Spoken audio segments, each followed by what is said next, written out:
Hello everyone and welcome to Paktum Institute's new vlog called The Free Speech Impediment.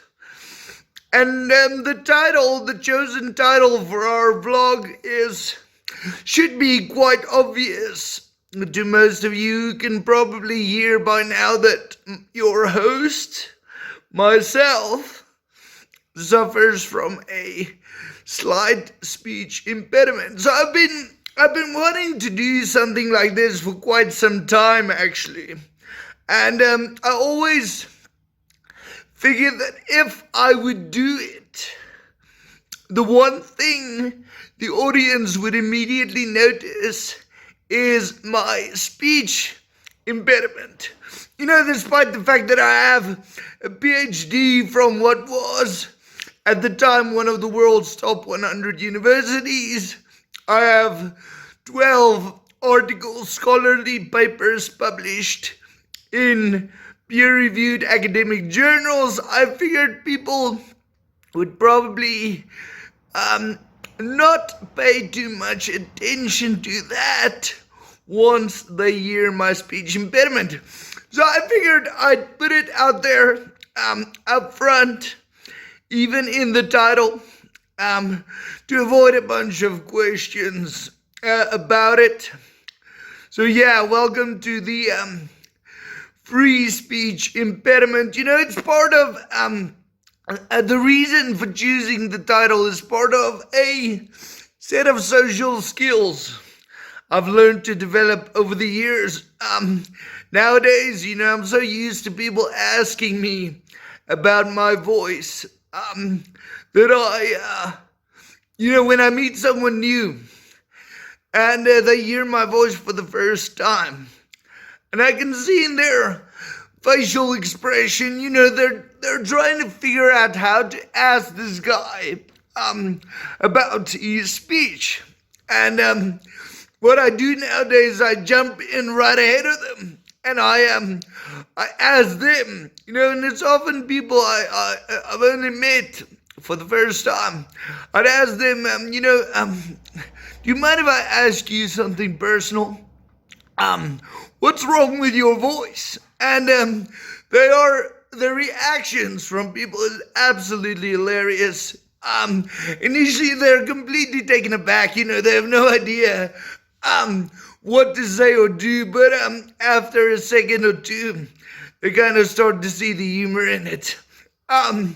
So yeah, welcome to the free speech impediment. The idea behind this show is to do regular short videos in which I discuss pressing socio-political issues.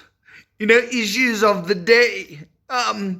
Some shows might have a more philosophical angle, but the idea is to focus for Pactum to focus our theological and philosophical output in academic articles.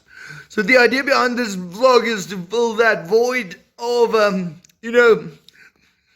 putting out some audio-visual material addressing pressing issues. And what we will be talking about today is the energy crisis in California in particular.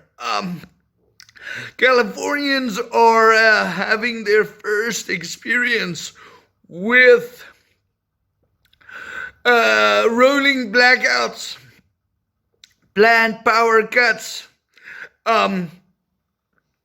all these types of things that we in South African like myself, I've been dealing with this for over a decade now. We've been having rolling blackouts for quite some time. So I thought, given my experience, I would share some tips with people in California and around the world, because California certainly isn't the only place where this is a very real threat right now. So what I would recommend is get yourself a diesel generator I know gas, diesel is extremely expensive right now, but a diesel generator would be a very wise investment in my book, so that when the power goes out, when the electricity goes out, you are still able to run your own household on via a diesel generator. The other thing is, what we have is solar panels. We have a solar powered we have solar powered lights in our home. They run on electricity as well. But when the power does go down, the batteries are charged and they can still run for a few hours. So we have lights in the home. We have a solar powered geyser. So these are things to keep in mind. Do your planning in accordance with the blackout schedules.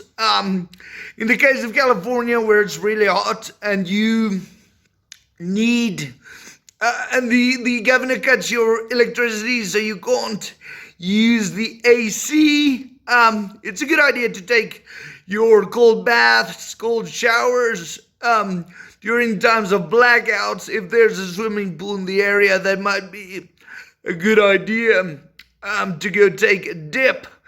Plan your work around power cuts. If the electricity is out, it might be a good idea to catch up on some reading, which is what I usually do until the electricity comes back on and I can continue working. However, ultimately, what the energy crisis points to is the fact that we cannot continue to rely on big companies, multinational, national companies, to provide our energy needs. We need to move to energy independence. We need to apply the principle of subsidiarity to energy provision as well. And local communities will have to become increasingly energy independent as we continue to work towards complete socio-economic and socio-political independence from the New World Order. And in this regard, I really want to recommend, I'll put a link for you as well. The company NewScale has produced a tiny modular nuclear reactor.